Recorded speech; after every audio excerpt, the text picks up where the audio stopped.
Welcome back to another episode of Two Average Husbands. I am your host, Jake. And I'm your host, Kyle. Welcome back to another episode of Two Average Husbands. Jake, what are you drinking?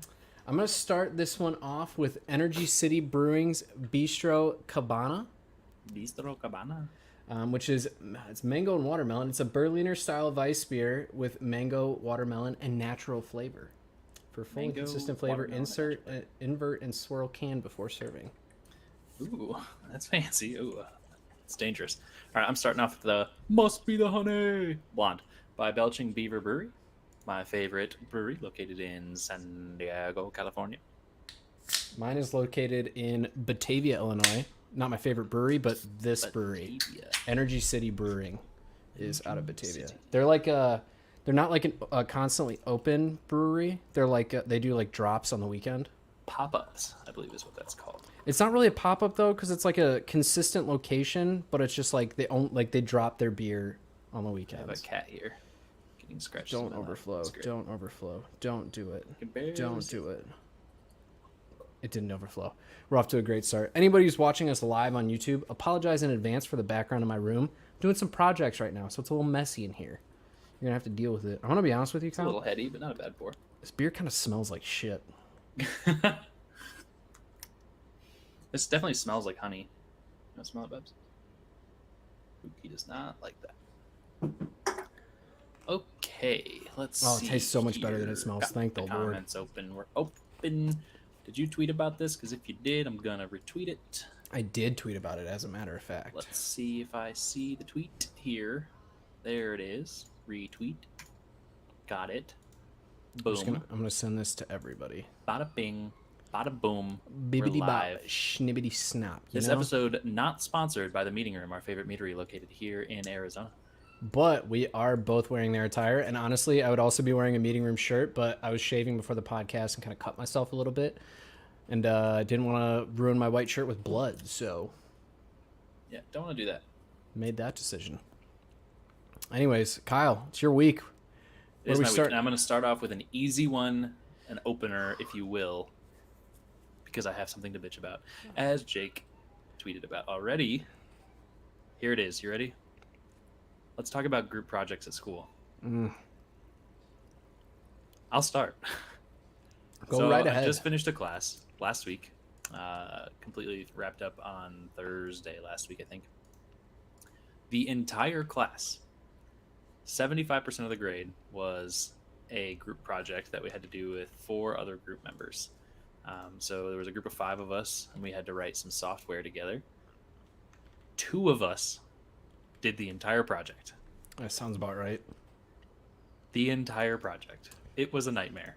I spent hundreds of hours on that project between me and this other guy, which thank God he helped me out, because if he hadn't, I would have been screwed, because he was a little bit more of an expert in some areas that I definitely didn't have experience with. So without him, we would have just completely tanked. But the thing that makes me the most angry, and I'll tell you this, is at the beginning of the semester, we have our first group meeting, right? And we're all sitting there, and I throw out the idea of doing a web scraping app, because it was going to be really easy to implement. There's tons of guidance out there on how to do it, and it'd be pretty simple to get done, right? Right. Everyone goes, nah. Let's do facial recognition application. And I was like, how many of you guys have experience with that? And everyone says, not me. And so I'm like, okay, why don't we go with the thing that has a ton of source documentation and do some web scraping? And they're like, nah, let's do this other thing. And I was like, okay, listen, guys, I'm willing, but we got to get to work on this right away. It's going to suck, right? Yeah. No, they didn't.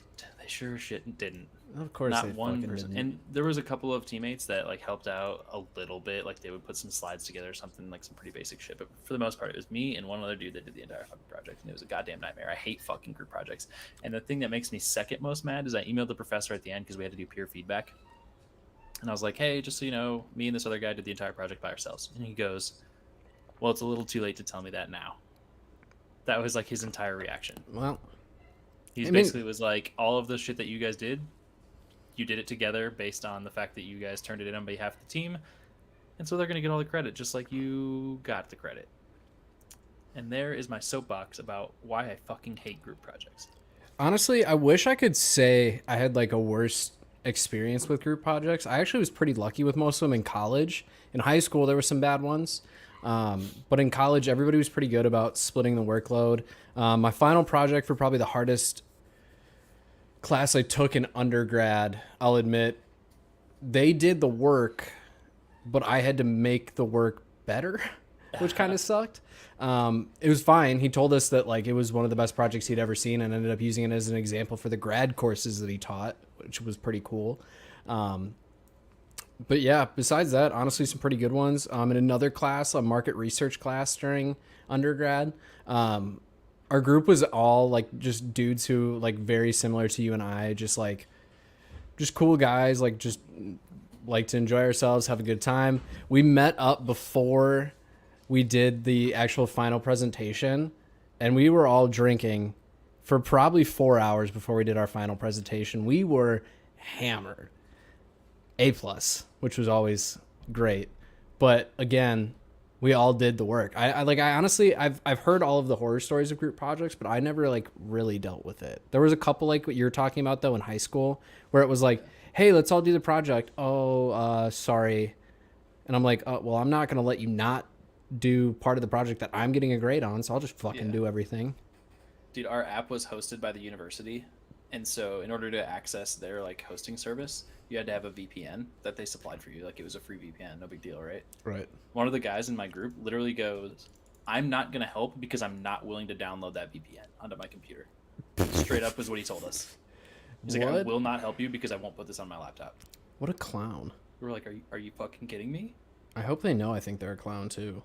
There was also another guy in the group who straight up told us, like on the first day, that first meeting that we had, and he goes, hey, so I'm really busy with some other classes this semester. By the way, it's the first fucking week of classes, so he's definitely not busy yet. And he's like, so I'm really busy with some other stuff, so I'm not really going to be able to help out. What's up, Dave? Welcome to the conversation. But yeah, he was literally like, I'm too busy to help you, essentially. And this was day one. And so you can imagine how well this project went for the entire semester. It was a goddamn nightmare.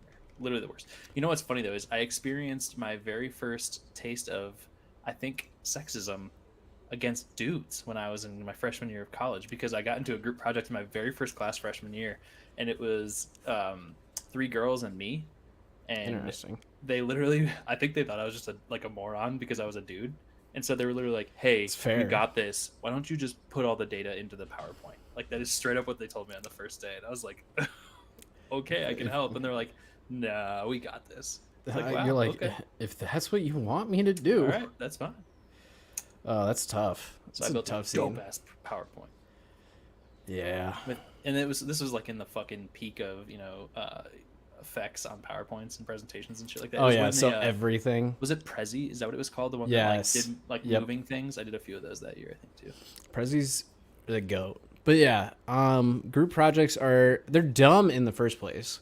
Like, they're just not. The problem is like, I get the purpose in certain contexts, right? Like for this class, I got the fact that they wanted us to do a group project because they wanted us to like experience working as a team, which is what you're going to do in an actual like environment based on software, right? Like you would be working in a team environment. And so that makes sense.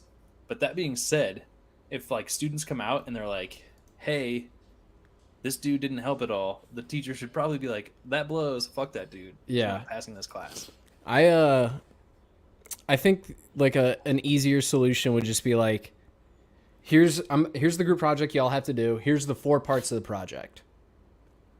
Like each person gets assigned one part, and you turn in your part. You know what the crazy thing about this project was? We did that. Like we had designated like persons that were in charge of certain roles, right?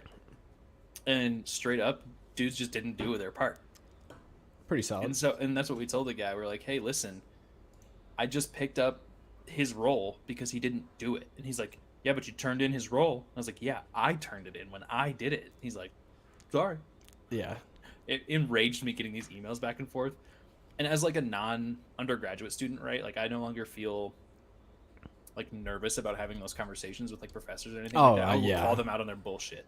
Like, I am paying money to go to this school for you to teach me and for me to do this shit. Like I was too as an undergrad. I think I was just less comfortable in like that confrontational environment. I don't have that problem anymore. So when they like come out with some nonsense, I fucking was going back and forth with this dude in emails like, listen here, buddy. Yeah. This guy sucked. He shouldn't get the same grade as me. And he was like, that's too damn bad. Basically, it was the most frustrating like chain of emails I've had with like a collegiate fucking instructor. Bro, if you just want to talk about annoying chains of emails, I had this situation during my graduate degree where I get an email. I email my professor asking a question about the project because it's like a multifaceted thing. There's like different ways that you could do it. You could do it in a presentation format, or you could like do an audio recording over certain things. So I was like emailing, asking questions about it, and she emails me back and is like, I recommend you do this, this, and this. I just want you to know though, like what you submitted is terrible. Like this is remember this. Yeah, this is like summarizing it, yeah. but like this is terrible. Like this is not the work that you can be doing. You're taking a step backwards from the work that you've done previously. And I'm just like, whoa. I haven't fucking submitted anything. So how are you telling me what my shit is when I haven't submitted it to you yet? Dude, you don't know what it is. That was a funny ass conversation. Didn't you like go like to the higher up, like above that level? I emailed the program head. I was right, like, I've got a professor who's berating me basically in email, calling me an idiot, essentially.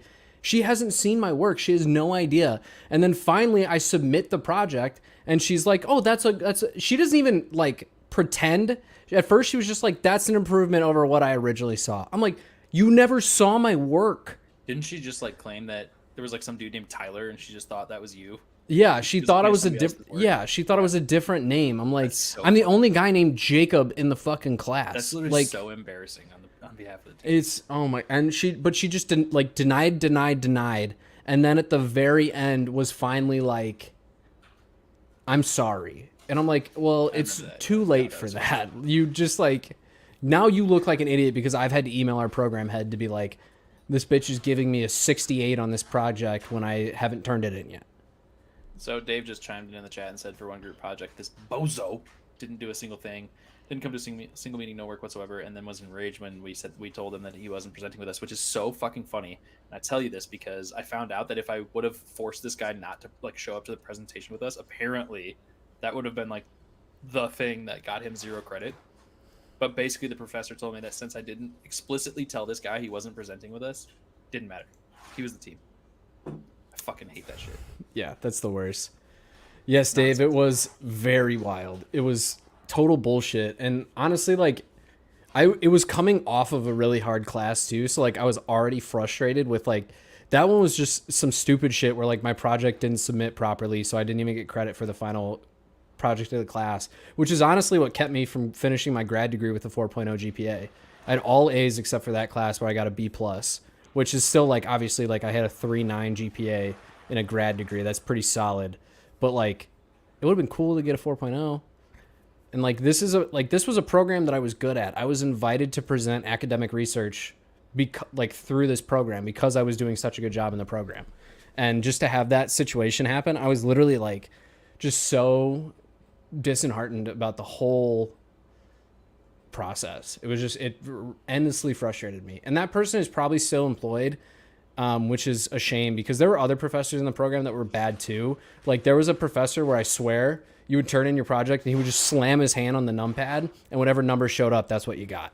Like it was just because there was people in my like friends of mine who worked with me who were in the same program who would turn in an assignment and get like a 75 and then email him to ask like to go over it. And then he'd just change it to a 95.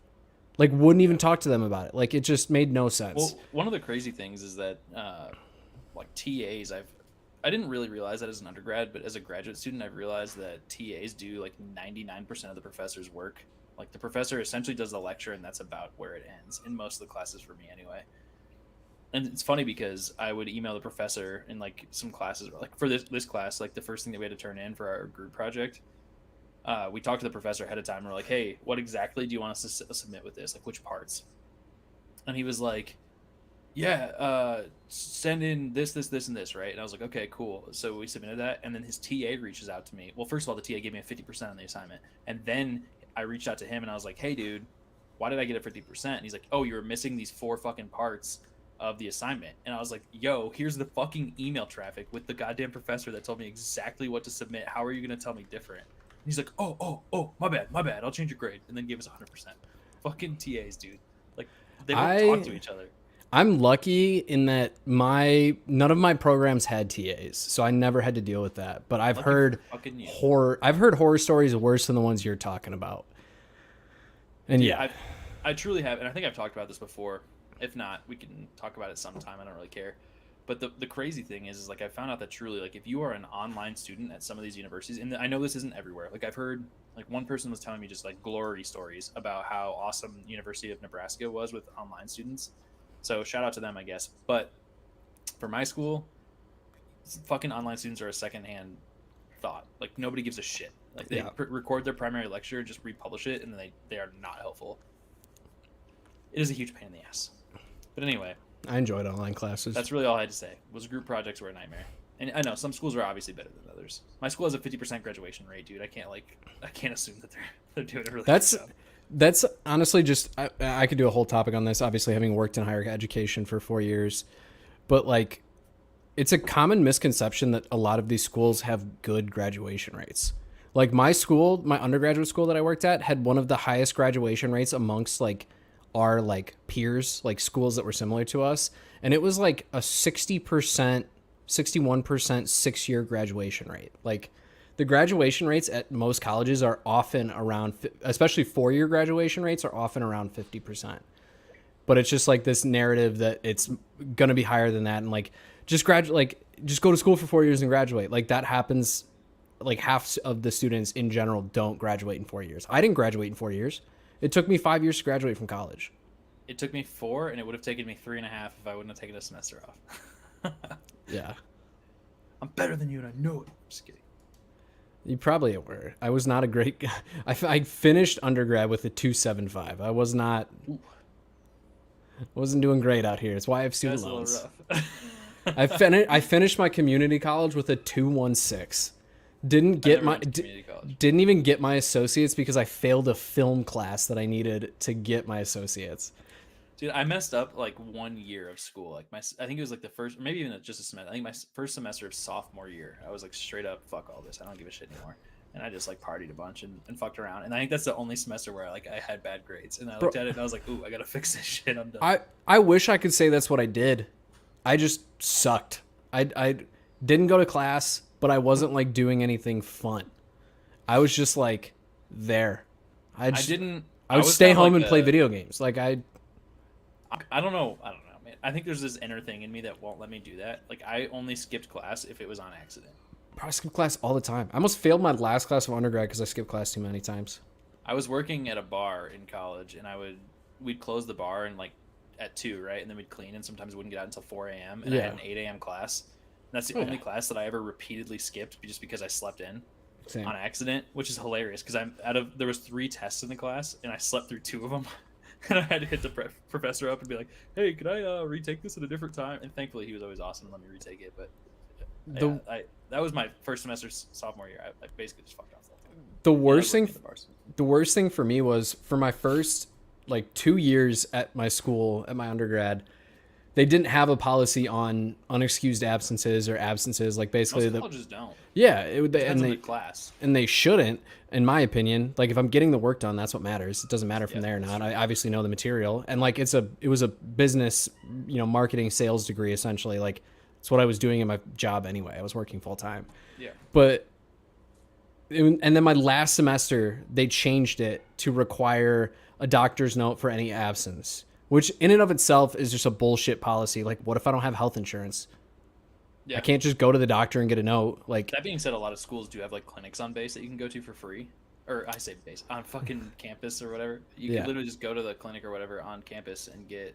My school did, dude. I didn't find out until the second semester of my senior year that we had a free clinic on campus that we could go to whenever we wanted. Yeah, if my undergrad had that, I never knew about it. There were so many things about my undergrad that I didn't know. Dave, that was normal for me. Like when I was in school, my professors would get high in the parking lot and then like go teach. I pulled up next to my professor's car one time for a math class. I was like retaking Calc 3 because literally, even though I took Calc 3 in high school, they required me to take a higher level math course again. So I retook Calc 3. I pull up next to my professor's car. Bro is just smoking a joint right in the parking lot, just nonchalantly, just chilling in his car, just hotboxing the shit out of it, and just gets out and like walks into class. I'm like, yeah, good for him. Yeah, he honestly though, he needed to smoke more. Even with as much as he smoked, he was still the fastest talker and most erratic person that I've ever met in my entire life. Yeah. I mean, that's me, dude. I can't stop myself. I talk super fast most of the time too. But And especially like I get to work in the morning, right? And I have my like fucking giant mug of coffee to keep myself awake and just a million words a minute. Can't stop myself. But this was but you're not teaching somebody a thing that Sometimes they need I to am. learn. I was like de facto teaching the two guys who sat next to me because like I did all the work before. I know the equations. Facto. And like they were just like they would show up halfway through class and our professor was talking like this all the time and you'd go through an equation, you wouldn't understand what was going on, but he would just kind of skip to the next point and like it was like that the entire hour. So Dude, this last class that I took, the one that I was just bitching about, the professor like had all his lectures on Teams, Microsoft Teams. Yeah. And he would put those fucking fake like green screen backgrounds behind himself in every lecture. I was like, why are you doing this? That's a and I vibe. think really it's because he was like at home. Yeah. And he just like didn't want people to know he was at home. But every time I would laugh my ass off because he'd be like floating in the middle of the sky while he's teaching class. Yeah, it's crazy. Yes, Crazy. Dave, we get it. You have free healthcare. We don't. We're peasants. Life sucks. We are fucking peasants. God. All right, that's my topic. My beer was great, actually. I chugged that thing because I did too. It smells like shit, I'm not gonna lie, but it fucking tastes good. This is a 7-2. That is one of your higher beers. Yeah, this is really good. Mine is too sweet for me to have like a lot of it. Like this one was really good, but I wouldn't be able to have like two back to back, which has me a little nervous for the second one. I'm gonna give it a 7.4 though, because it's still delicious. You would. Let me love tell you, this, I think as I like have grown older, somehow my stomach is getting more and more sensitive. Like recently, like I have always been able to just be a bottomless pit for sugar.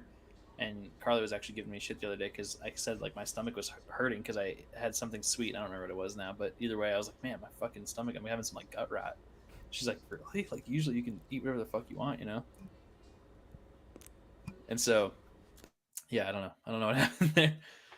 Muted burps. Let's go. We're killing it, man. We're doing so good. We so are such. Dave gives both beers a 6.9 out of 10. Attaboy, right, Dave. Man. Did you finish your beer? I've got like a sip left. All right. Well, I'm just gonna introduce my next one before your topic. Then. All right, I'll introduce my second one while you do that. I'll finish this. Mine is a local Arizona brewery, Superstition Brewery, which is in Prescott, Arizona. It is a mimosa-inspired bubbly orange mead. The Mimosa. I bet Pretty that's going to excited be absolutely delicious. I Which, still by the wish way, I we got already to. said it. Not sponsored, but we do like the meeting room a lot. We do. We like mead, and now I'm having mead. So. I am jealous. I never got to try that like breakfast mead that you guys got from there. Dude, they made it again. I bought a bottle. You should buy another one and find a way to get it to me. How about I save this one?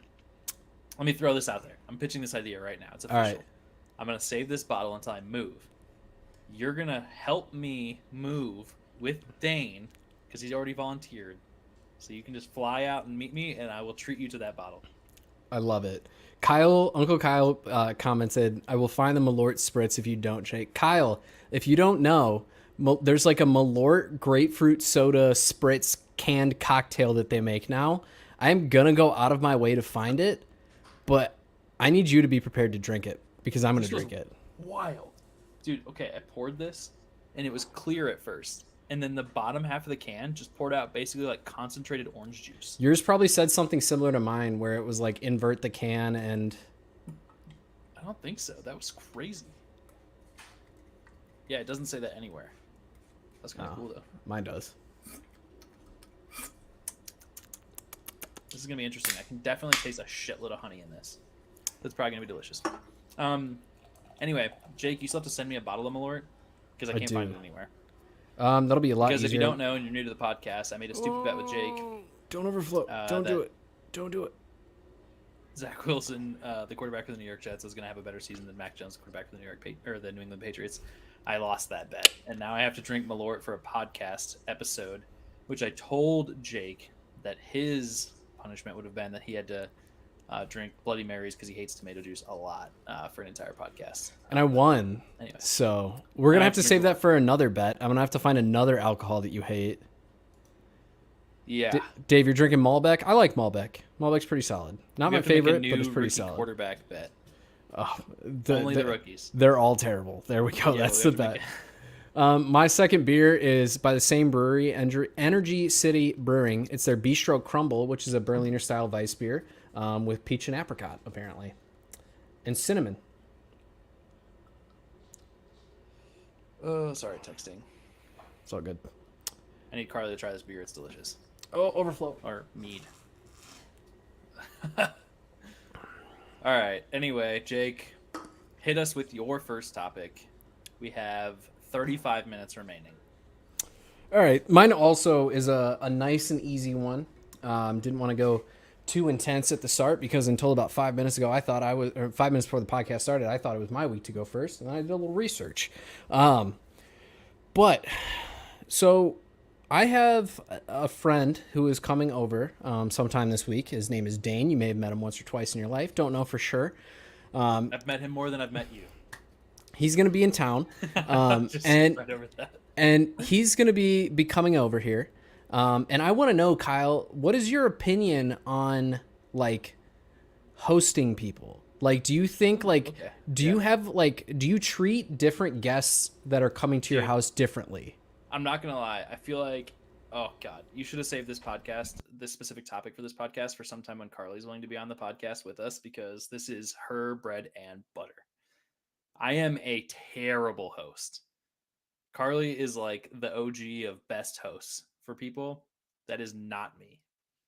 So for me, to answer your specific question, do I host differently for different people? Is that what you said? Yes. Okay. Yeah. So like if a friend is coming over, do you host differently than if family's coming over? Or if it's like your best friend's coming over, do you host differently than just like you're having a party for some acquaintances? Like, is it different situations for different? Yeah, absolutely. I think you get different degrees of like, cleanliness. And it's not like I'm ever gross, right? But if like my mom's coming over, I'll be probably a little bit less clean. Right. Than if like some folks that are coming over for the first time to my house are coming over. You know what I mean? Yeah. Because if like my mom's coming over, my mom knows like Yeah. people live in this fucking house, right? It doesn't, which is hilarious because and I'm sure most people have seen this, but there was that YouTube video a while back that was like, we can't let anybody fucking know that we live in this house, and like it's making fun of people that are like over cleaners and over preparers. Carly rewatched that with me last night because she thinks that's her, and it's kind of true. So it was hilarious. We get a kick out of that video, but like for me, if it was up to me, come on over, man. I live in this fucking house. Yeah. My house isn't going to be disgusting. It's never disgusting. Like one thing on the floor in the living room, and Carly thinks the house is disgusting. She would admit to that. I don't, right? And so I don't really give a shit, man. So yes, I would prepare a little bit more for probably somebody coming over for the first time. That being said, and I think Carly must have just really liked that fucking mead because she never brought it back. So I think she's going to drink that whole can, which makes me really sad because it's delicious. But anyway, yeah.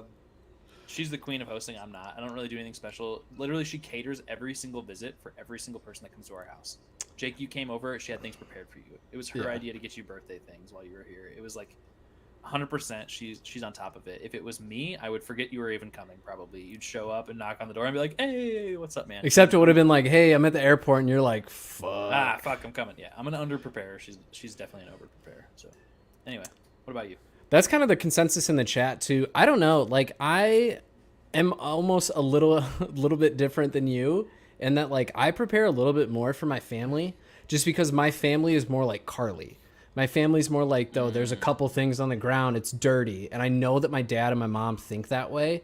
So for me, it's like Mr. Loompa. That's Uncle Kyle, Dave. We talk about him a lot. He's in the podcast all the time. All the time. Our day one, honestly. But yeah, so like for my family, I definitely like Dane coming over. It's like I know he doesn't care. Let go. Like with like Dane coming over, like he's gonna sit when he comes over. We've already talked about what we're doing. He's doing 75 hard right now, so he's not drinking even. So like we're not hard. Yeah, I'll explain it in a second. Awkward. It is a little bit. I think I could do a whole tangent on that. I think it's the dumbest fucking thing in the world. Okay. But he's gonna be sitting on that couch that's right there with these monitors that you see right here, turned around, and he's gonna be playing video games. He does not give a flying fuck if this house is dirty or not, because he knows me. I know him. I know he would be in a similar looking house if he lived by himself. I live with my wife, and we admittedly are not the cleanest people of all the time. We just kind of like, our lives get busy and we're dealing with dogs and all this shit. So like stuff will pile up. That's why I'm doing 7 projects at the same time in my room, because I've been waiting to do them. And now I'm just decided today when I was working, I was like on lunch, I'm like, I'm just going to do it all. Dude, we're pretty clean, man. We're pretty clean. Which is hilarious, because like I said, Carly's standards are definitely higher than mine, right? Because like my house right now is probably not acceptable to have guests over, according to Carly, if I had to guess. Because we have like a couple things that aren't in their normal place. It's completely fine. I would have people over right now. I don't give a shit. I could call people over right now. Dave, hard is not the same as proof. I know where your brain is going with this. 75 hard.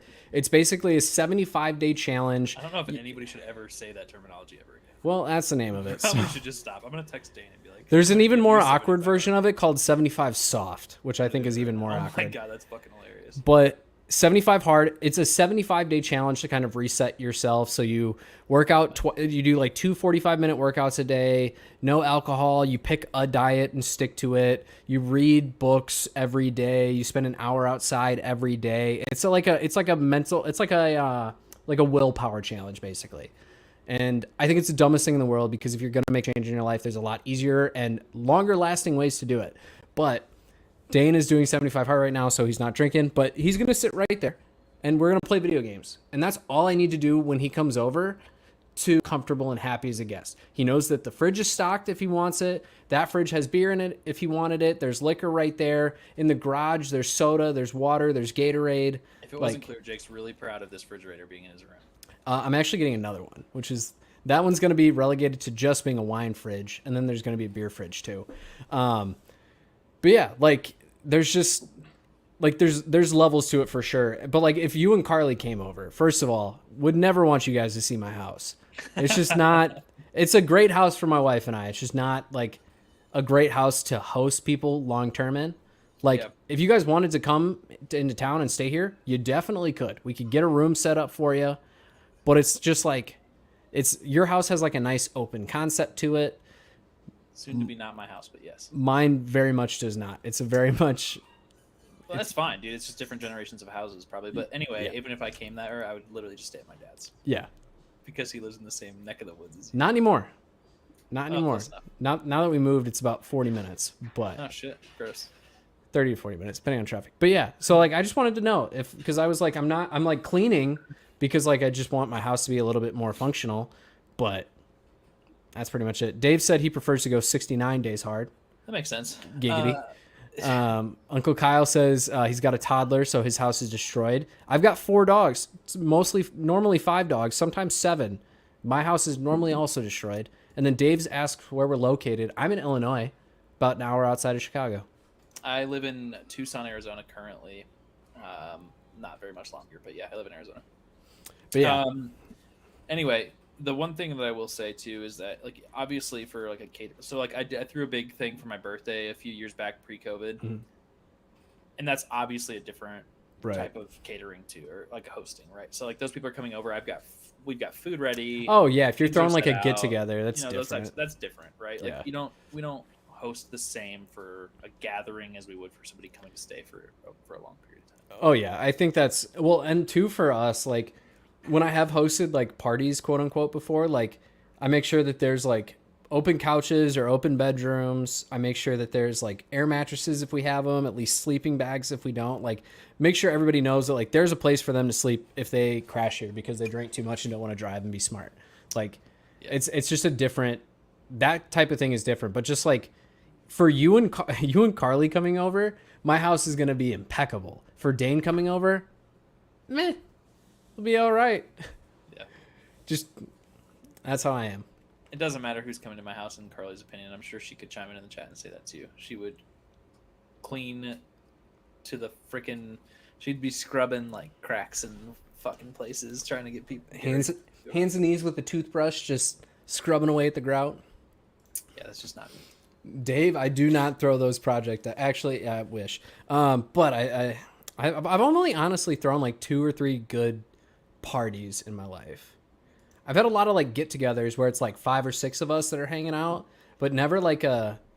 I think like the most people I've had at one time at my place for a party was probably like 20. Right.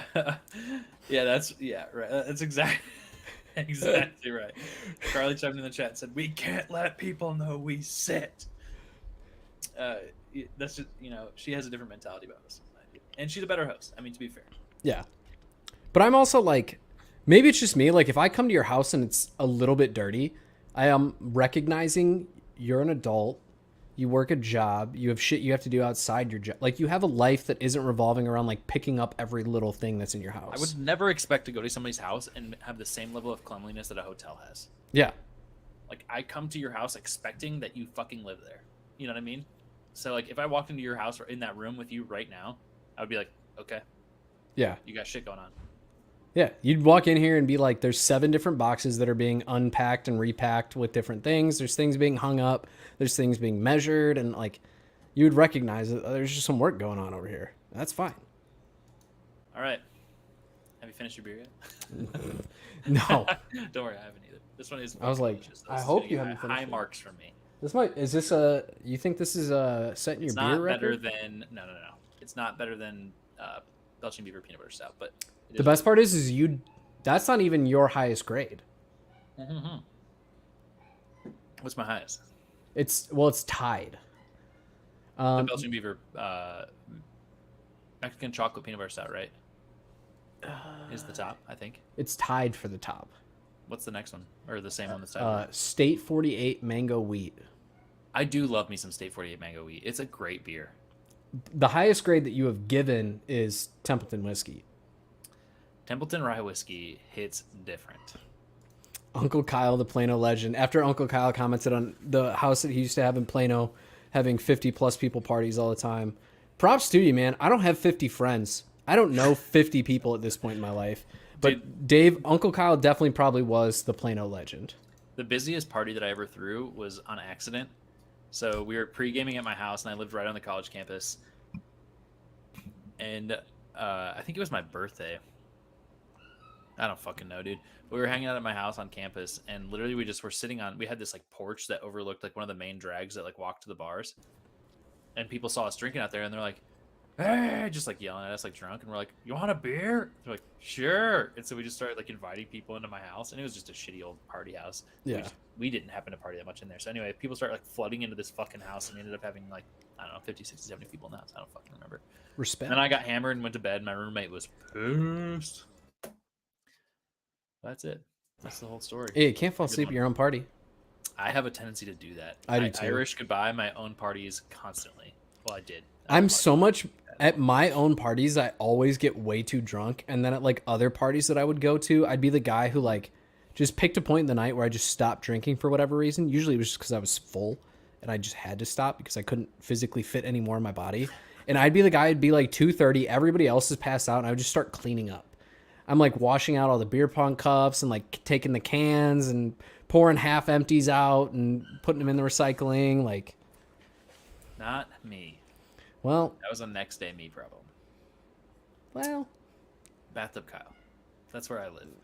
All right. Anyway, anything else for this topic? That's it. I just wanted to know if I was crazy for not cleaning up as much as other people do. Okay. You're not crazy. It's a personality thing. Yeah. Jake, I have another topic. I hope so. That's kind of the point of the podcast. I do indeed. You ready for it? I'm Jake, actually, but yes. That wasn't a good one. Nice try. Well, anyway, my next topic is I want to talk about how stressful it is to buy and sell houses. And I say that now because I think it's interesting that we've been in this market, right, for a while where like you hear about people selling their homes over the last 12 to 24 months, I would say, where houses are going 10, 15, $20,000 over asking price, sometimes crazier than that. Not even just that, but just like the way that housing values have changed. My parents sold their house at like the beginning of the pandemic, and I just like happened to be looking at houses in the area because even though I bought a house, I'm still looking at houses. Mm-hmm. Their house, like the Redfin estimate of the house is like $170,000 more than they sold it for. And it was already at an inflated price when they sold it. Like, it's just crazy what the That's market has crazy turned thing is I into. bought my house in 2018, and it's over 6 figures over its value estimated, right? Yeah. Just ridiculous. And so you've had this market for a while that's definitely been a seller's market. Well, we're at this kind of weird juncture in that time where it's not, I wouldn't say the market is tapered off at all, but the Fed is raising rates. If you didn't know, as people in the United States, the Fed actually just raised it another 0.5% today. Record And setting. so Record setting increase. rates are going up, which means you're probably going to be getting a mortgage at around 5.5 to 6% right now, and it's probably going to get higher than that. Yep. So, getting ready to buy a house is a little bit terrifying. But let me tell you what's more stressful. Selling your own house. And this is the first time I've done it, right? So this is the first house I ever owned, and now I'm selling it. And it's crazy because in this market where things are going crazy over asking price, I thought for sure I can sell my own house. It's going to be easy. It's going to sell immediately. And so my friends that have had, and Dave, to your point, I think Canada prices on houses are even crazier than us sometimes. But anyway, I had a couple friends that sold maybe 2-3 months before me, before the rates started climbing. So when they're around 3% still, and they had 11, 12, 13 offers on day one. And so for me, I'm like, fuck it. I'm listing this bitch myself. I'm selling this house on my own. I'm going to cut out realtor costs. I'm going to get, because so realtors take, if you didn't know, it's usually all on the seller of the home. Yep. And the seller will pay 3% for their own realtor and 3% for the buyer's realtor. The way that you manage the cost of the buyer's realtor's 3% is you increase the price of your house by 3%, right? So if, say I was going to sell my house for, $100,000, I would list it 3% higher than that, knowing that additional 3% is going to go to the buyer's realtor. That's kind of a standard methodology for sellers of homes in order to cover that cost. But you're still going to pay out of pocket 3% for your own. Which means in a situation like right now with my house, I'm paying anywhere from $10,000 to $20,000 in realtor fees if I use a realtor and sell to a person also using a realtor, which is fucking gross. And you think about that, and I look at this market and I looked at what that cost is going to be, which is literally $20,000 at the end of the day, and I said, nope, I'm doing it myself. So I did what they call a FSBO, or a for sale by owner, and I was like, fuck it, I'm listing this shit myself, right? So I throw this thing up on Zillow. I had 3 offers in the first week compared to my friends that had, which is crazy, to be fair. Like in the markets of pre-COVID and pre-great rates and all that shit, like you might be having your house on the market for 30, 60, 90 days before you get the right offer that you want. So I shouldn't be complaining. But I see my friends getting 10, 12 offers a day on day one, and moving forward, that I was like panicked. I'm freaking panicking. And so, thankfully we had an open house and like things ended up working out. I got the right offer. Like we're moving forward. Not a big deal. Like we sold the house within 2 weeks, which is still pretty incredible. But the stress that I had in those first 3 days as I'm trying to sell this house on my own, and fucking nobody is getting me these level of offers, it was awful. I can vouch because there was a few podcast episodes that were almost canceled because Kyle was like, I'm too fucking stressed. I can't do this shit. I don't know if I've had more stress in my life than in the last 2-3 weeks. And which is crazy because every time one step of this thing ends, I look back with hindsight and I'm like, man, I was probably a little more stressed than I needed to be in that situation. Yeah. You know what I mean? I told you, I was like, it'll work out. Like, it'll be fine. Like we did. So there's a thing when you're selling a house, if you didn't know, or buying a house, called due diligence, where the buyer gets the opportunity to do inspections and things like that on the home. Maybe. Well, unless you waive your right to it. In this market, a lot of people are waiving their right to. Yeah. Yes and no. But anyway, so due diligence comes up, and my buyer was going through their inspections, and every single day that like an inspection was happening, I was just freaking the fuck out. And which is, there's nothing really to freak out about. My house is in good shape. There's like some minor shit that ended up coming out of it, and like no big deal, right? But it's like every single moment I was just in a panic about it because I thought it was going to be this astronomical amount of money. And so we end up, which honestly at the end of the day, so it couldn't have worked out better because I list my house And within 3 days is what it ended up being, three or four. I think it was 4 days. I got the offer I wanted. This person's also not using a realtor, so not only am I saving my own 3%, but I'm saving an additional 3% on that end too. So I end up not having to deal with that 10 to 20K in realtor fees at all.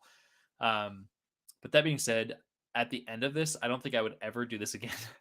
And that's my piece of advice to anybody else. If you're going to sell your house, I don't think I'll ever do it again by sell for sale by owner. I truly think I value more what a realtor does for you with that $10,000 than I ever thought I could, because dealing with, in general, just people and inspections and all that other shit, I would have so much rather had a realtor just being the bullshit filter for me that deals with all of that nonsense. And I don't have to hear about any of it until closing or until an offer. Like with offers, obviously I'm gonna hear about that kind of thing. But it's just, it was a nightmare. To be completely honest, selling my house by myself was a fucking stressful nightmare, and I was in a bad mood for like 2 weeks. Can confirm. But no, and for me, it's weird. We'll catch up on the comments in the chat in a second here, but like, I had such a skewed perception of buying a house. I got my house for 20K under market, like under ask, with inspections, with concessions that they gave us for certain things. Like, the house that we bought was on the market for 45 days before we even looked at it. Like, that is such an anomaly. And like, we have family who's going through the home buying process right now, who's like they were comparing themselves to us. And I'm like, don't. Our house is we got a unicorn of like, just, yeah, our house isn't perfect, but it's definitely not a fixture upper. It was move-in ready. Like, the things that we want to change to the house are just like little nominal changes here and there, but it's like, buy it in the wrong state, but we can get over that. That's a different story, Kyle. But like, we got it before. Like, there's houses that I look at now and I'm like, that was within our budget. But then you look at like the interest rate on it and what you're actually paying for the mortgage. Like, we bought it at a pretty good time, actually. Yeah, we got I want to say it was like 3.65%, I think is what we're at, which is great now that most of the quotes going out are at like 5 to 6% if you look on my interest rate. The fact that I'm leaving this interest rate makes me sick. Yeah. My interest rate is so low right now. Because you're going to be getting like, even with great credit, it's going to be almost triple. Yeah. Which is crazy. But that's just the world that we live in now. Like, it's just, the things have changed. And especially for you, where it's like, you have to move. Like, there's no choice there. Like, that's just your job. Like, your new job is going to put you in a new place. And like, that's just how it is. So yeah, I have like such a skewed perception of what it's like to buy and sell a house, because I've never sold a house. I won't sell a house until I sell this one. I've even considered just throwing this one on the market just to see what happens. Because I'm not going to, but the selling prices in our neighborhood are the average selling price is 20K higher than when we bought the house and 50K higher than we spent for the house. We did get pretty lucky with this house too, because I remember when I bought my house, we did an appraisal, which people do waive appraisals all the time now, which is kind of wild. It's kind of wild. But honestly, you might as well not, because this house is going to sell more than it's appraised for anyway. But anyway, we were looking at this house, got the appraisal done on it during the inspection period, and our house appraised for $12,000 more than we bought it for. And so we were like, hey, celebration, we're starting off with like $10,000 to $12,000 in equity. Who could beat that? And now my house just went through the fucking roof. It's worth a ridiculous amount more than I paid for this thing, which is awesome for me. The shitty thing is I'm going to turn around and buy a house that's also overinflated, and so all my equity is going to be in the trash. Yeah, and that's why, like, I'm looking at some of these houses and I'm like, I could sell my house for what the market is now saying my house is worth, and I could buy that exact same house, but with the interest rates that like I could buy the houses that are coming on the market now that were still within our original budget, but I know I'm going to have to pay more than it's listed at. My interest rate's going to nearly double. Yep. Even with still having phenomenal credit, not to brag, kind of a brag. Like, even with all of that, like, any profit I make that I use as a down payment, I'm still going to be paying $700 to $900 more in a mortgage than I'm currently paying.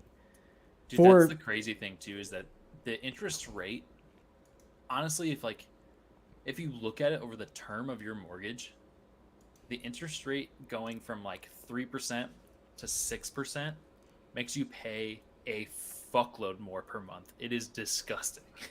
Yeah, it's so so in our loan, I don't know, maybe all loans do this, but our loan told us like if you're not paying extra on your principal to pay this off quicker, here's what the total cost of your loan is going to be. Yep. And I'm like, I'm paying 50% more than I bought the house for. It's disgusting. Mortgage companies make a killing. It's fucking disgusting. And that's why I'm paying extra to my mortgage every month. I do too. I don't know if I'll be able to afford to in my next home, but I am right now. If anybody wants advice on FSBO and why you shouldn't do it, or things you should consider while doing it, let me know. Happy to answer those questions, but we're running out of time, so I'm going to let Jake take over with his last topic. My last topic wasn't going to be this, but it is going to be this now because these couple topics of yours decided to go a little bit longer tonight. It's all right. It's fine. I've had the longer topics before. You got to balance it out sometimes. Sometimes.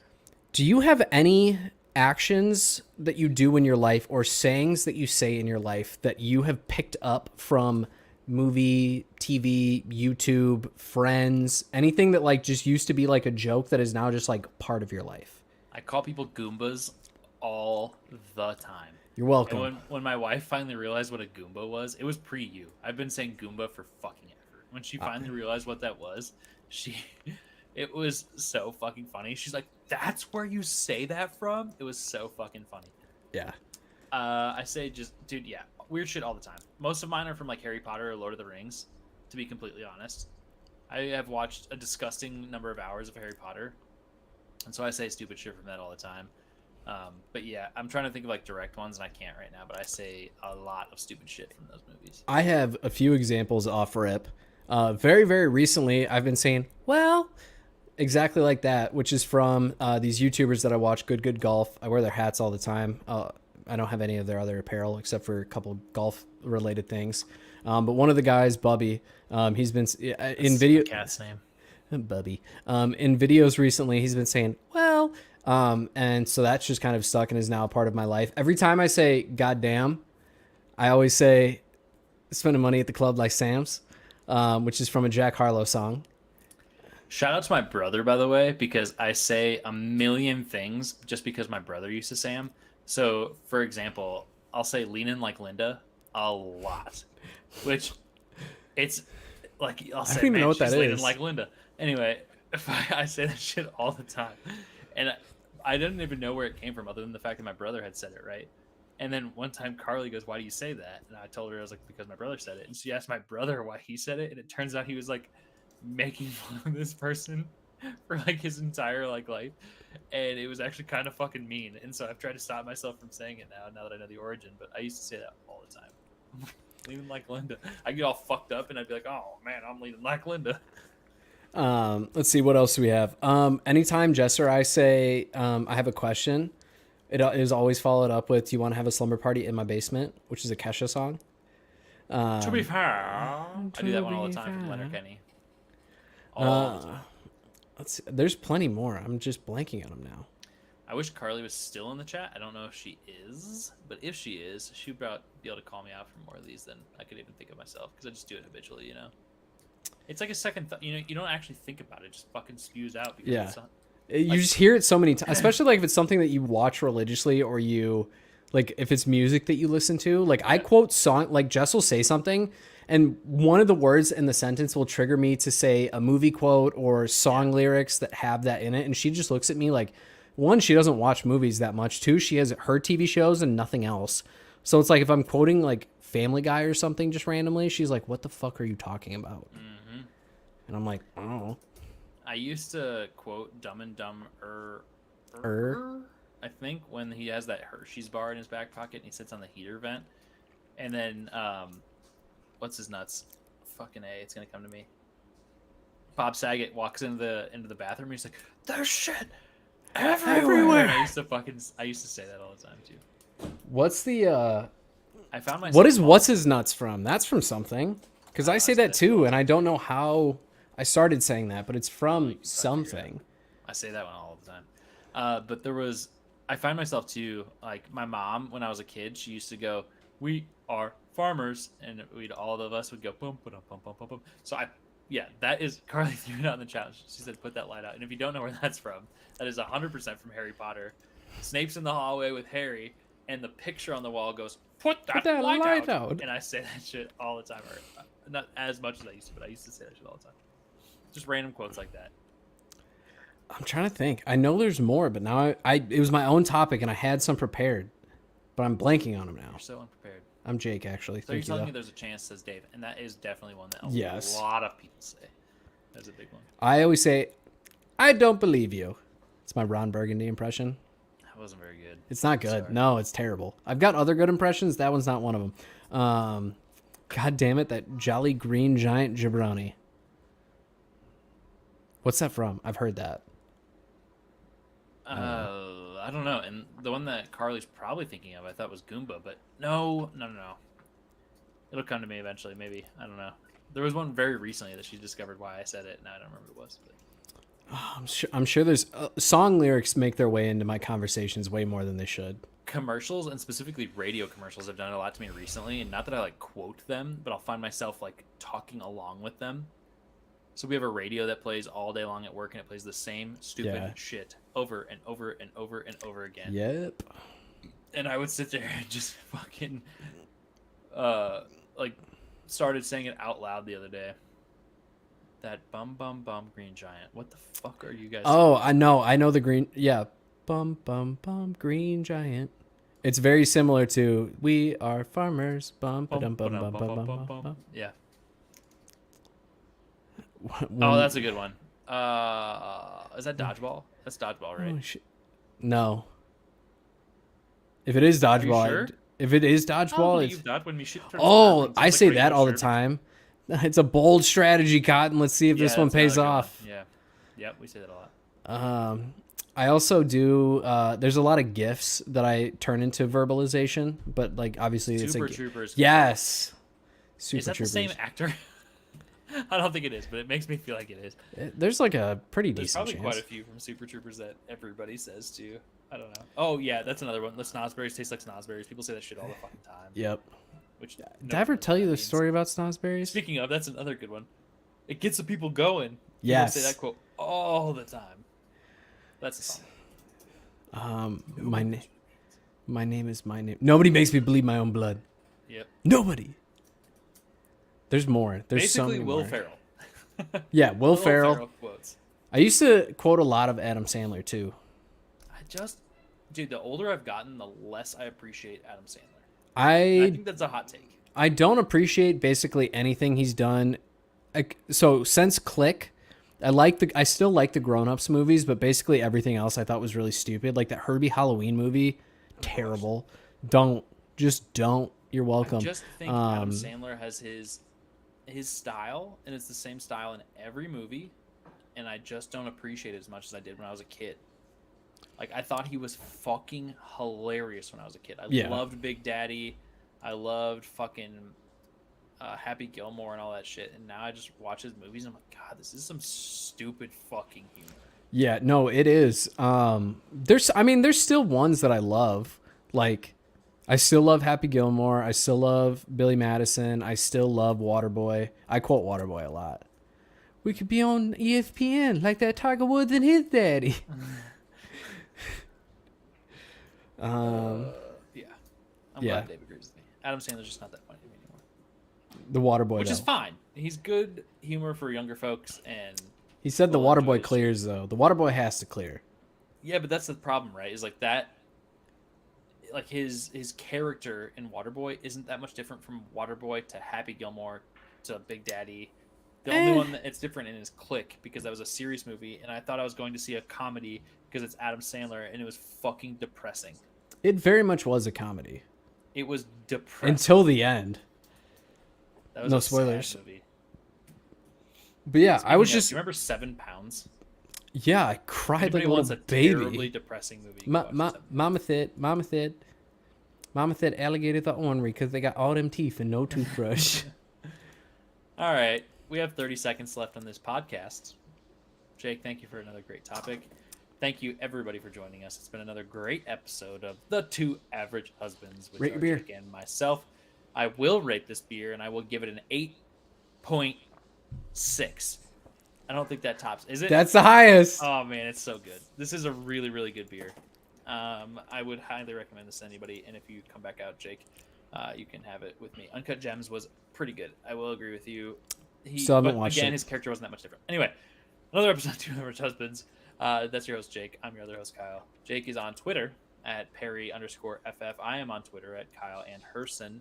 And then we do have the number 2 AVG Husbands account on Twitter as well. You can find us pretty much anywhere, to include Instagram at number 2 AVG Husbands as well. It's spelled out Two Average Husbands on Facebook. We don't really use the Facebook that much, like everybody else that's pretty much walked away from Facebook.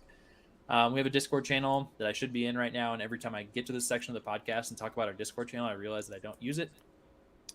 If anybody wants the Discord channel and wants to be able to chime in on that rather than on YouTube, just let us know. Happy to be in there, and we'll be on there. We just didn't get a lot of interaction immediately on that. I think we kind of abandoned it pretty quickly. Anyway, you can check us out on our Linktree and find pretty much everything else. So we're on Apple Podcasts, Spotify. Oh, there's more. Google Podcasts. We're pretty much all over the place. Thanks to Jake and getting that out there and on the tree. That's all I got. Thanks for joining us. Jake, take it away. First off, my beer, it's going to get the same rating as my last one, 7.4. Honestly, tasted very similar. They're thicker, so you have to kind of like that kind of style, a little syrupy, but it's still pretty good. As Kyle said, make sure you hang out with us on all of the socials. We're getting better about posting on the socials a little bit more frequently, especially I'm trying to get better about posting the episodes a little bit more on pace, but life gets in the way sometimes. Our second episode of Husbands and Dragons should be coming out this week, so make sure you check that out. Make sure you check out the first episode as well for a lot of high quality content and a few Will Smith jokes, courtesy of ya boy. But as Kyle said, thank you all for tuning in. We always love the live interaction. It makes these episodes so much more fun, hearing what you guys have to say and contributing to the conversation. Kyle had the heavier topics this week, the longer ones. I'll bring some of the longer ones next week. Don't you worry. Got a few already on lock, maybe a guest here or there over the next couple weeks as well. But thank you all for tuning in. We will see you guys on the next episode. And as always, make sure you tell somebody that you love them. Peace.